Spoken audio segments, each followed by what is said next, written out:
Yibunei HaMikdash Hirtzio inte malai Okor les ozman. Rabbi knew if the so-called chief rabbinate of the so-called state of Israel would become privatized, just like all the Badatzim, including the Eidechavedis and all the other Badatzim in the Holy Land, and not be this socialized religion, then it wouldn't matter. Shalom and welcome to our channel. In this video, Rabbi Kolakowski addresses the recent controversy over the Israeli Supreme Court ruling that the chief rabbinate of the State of Israel must allow women to take the ordination exams for rabbis. The rabbi offers some unique insights you probably won't hear elsewhere.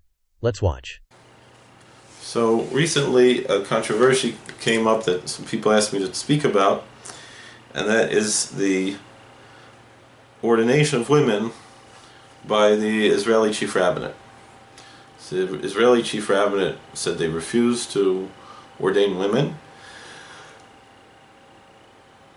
and the Supreme Court of the State of Israel said that that's discriminatory, including there's at least one Orthodox Jewish man who's a justice in the Israeli Supreme Court, and he said that that's discriminatory and it's illegal for them to not offer these tests to women.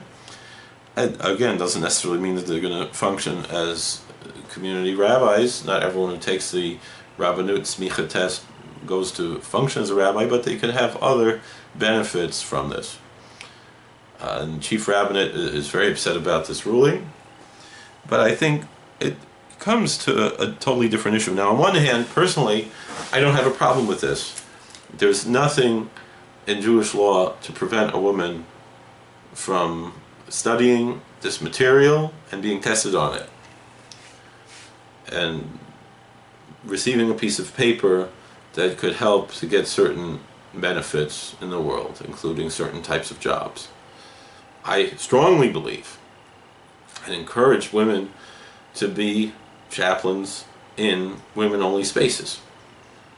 It makes no sense to me at all for a man to go be a chaplain in a woman's prison. I say that as a prison chaplain, and my wife is a chaplain in the women's prison, part-time. And her title was Rebbe, but some people don't know that word, and they call her rabbi. She never really received any training or ordination for this, but she is a Rebbe, and all she really needed was a letter of endorsement every year to have such a job.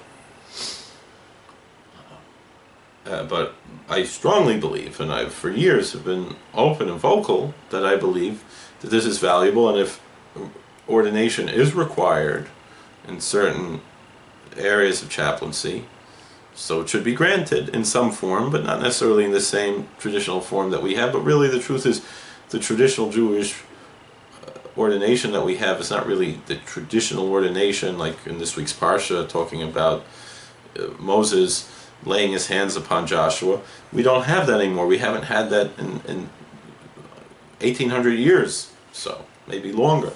They tried to bring it back a few times, and it always ended up in some sort of a disaster. And so until Messiah comes, I don't believe we'll have the authentic smicha restored.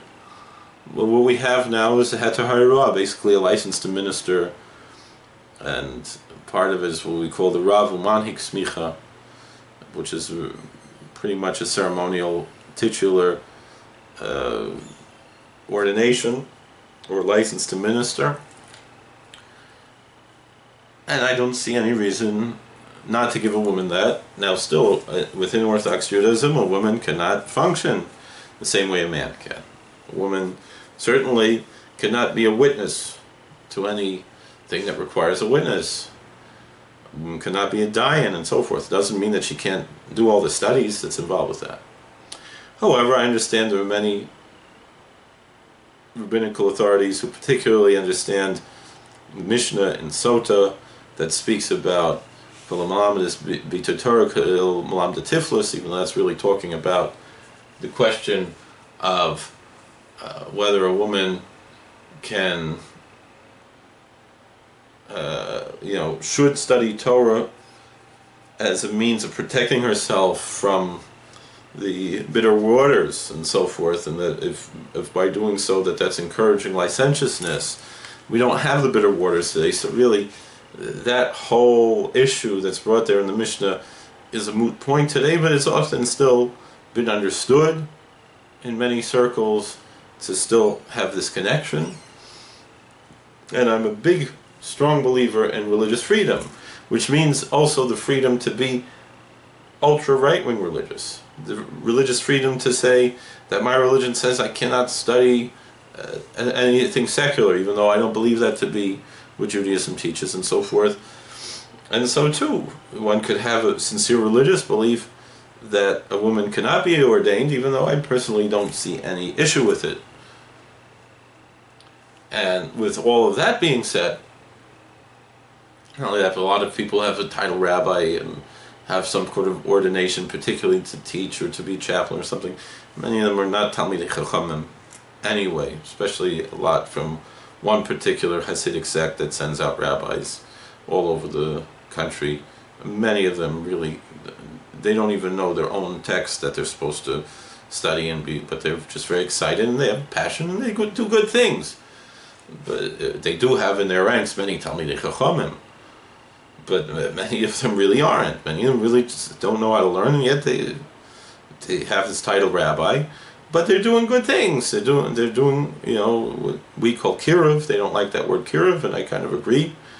Also, don't like the word kiruv. Their Rebbe, when someone asked him for a bracha to do kiruv, a certain Rebbe She'enikal, he said, "We don't do kiruv. We just make friends. Who's to say who's close and who's far? Maybe this person who looks totally not religious is much closer to God than we are." And I think that's a good, healthy way of looking at things. And again, in Hasidic ideology, it's not always the theology and the scholarship and the lumdus that makes one really be holding anywhere and able to serve and so forth and to minister to people. But with that being said, I think I have a better answer to this whole question. It's just privatize the Rabbanut.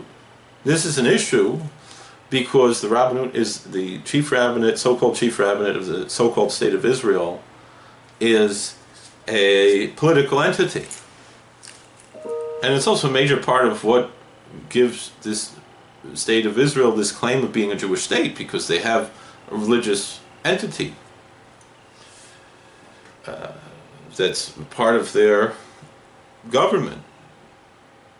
If the Rabbanut, if the so-called chief rabbinate of the so-called state of Israel would become privatized, just like all the badatzim, including the Outrage and all the other badatzim in the Holy Land, and not be this socialized religion, then it wouldn't matter. The Supreme Court of the so-called state of Israel would not go and say that if the Outrage doesn't give smicha to women, that they're violating, that they're discriminating. They're a non-government entity. Not that they're an anti-government entity. It's none of their business. Two different things. So if we would have the separation of synagogue, and it's not my business what they do in the state of Israel. I'm an American, and as a Jew, I have nothing to do with the state of Israel. I have a religious devotion to the Holy Land. Just because they happen to be running the Holy Land right now, has nothing to do with me. But if you would ask my advice, that would be the answer. To have this separation of synagogue and state, stop calling it a Jewish state altogether, because Judaism is a religion, it's not a race or ethnicity or anything else. People say it's an ethno-religion, but what does that really mean? First of all, there are many Jewish ethnicities, so we're running out of memory here, so we're going to have to finish up. But thank you for watching. God bless. Please like, share, and subscribe, comment. But that's my answer to this whole question. So even though I personally don't have a problem with ordaining women, I think they have the right to not ordain women.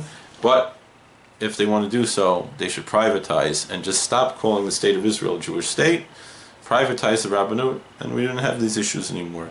Thank you for watching. God bless. Please like, share, and subscribe, comment. We'll see you later. We hope you enjoyed this content.